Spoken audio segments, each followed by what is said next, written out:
Happy Friday, Warriors. Great feedback this week, especially from the first couple daily motivations from the week. Always appreciate hearing how it met you in your season of life, so keep those feedbacks coming. The first one was about being a coach versus a player, and how would you coach and lead if you absolutely could not step on the field? Coaches in games don't grab the ball and carry it to the end zone, so why do you? And that's a good translation into the business world when we think about leading others and what your role is on the team. Are you the coach or are you the player? And how many times leaders, we feel like we're doing the right thing by stepping in and onto the battlefield and doing the task or giving the answer, when sometimes helping can be hurting because we're not allowing our team to grow, we're not allowing our team to learn, we're undermining their ability, and we might not be coming up with the best solution or the best play for the field, because your people, your players are on the team for a reason and they're really good at what they do. So first off, are you the coach or the player in this equation? And if you are the coach, are you finding yourself on the field more than you should? If so, make some adjustments and start empowering the players around you. And the next one was about success versus value. And instead of striving for success, strive to add value. And I love thinking about this, and it makes me reframe, like, what is my definition of success? Because if my definition of success is positively impacting others, impacting the kingdom, having faith and family be very strong in my life, then maybe that is a good benchmark. But if I relentlessly pursued adding value for others, I feel like the byproduct of that's going to be success, money, value, whatever the case may be. So it's just making sure you're focused on the right things and let the other things fall into place naturally. And that really ties into purpose and happiness. And Craig Rochelle a couple of weeks ago at church was talking about when your happiness is tied to a what, it's also tied to a what else.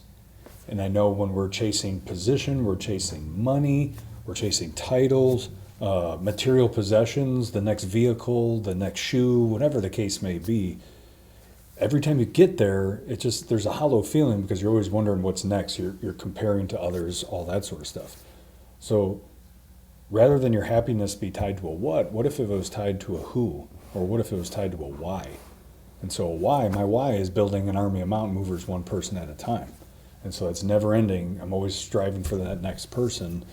And all the other things are somewhat important when it comes to like possessions, and family is definitely important, but I want to keep centered on my why. What is my why? And it has a lot to do with my who. So my family, my faith in God, the colleagues and teammates around me, all super important. And all those revolve around that sun of the solar system of building an army of mountain movers. And so continue to go down that path of happiness. Like, what are the do's and don'ts? What are the habits for a happier life? So what could that list look like for you?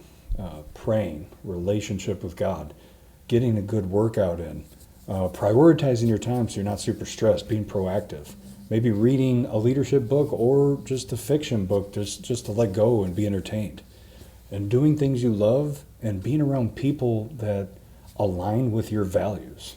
In order to do that, you got to know what your values are. And then you got to start looking at, in order to pursue happiness, not just ones to add, but which ones got to go and which ones are attacking your happiness. And so a huge one is screen time.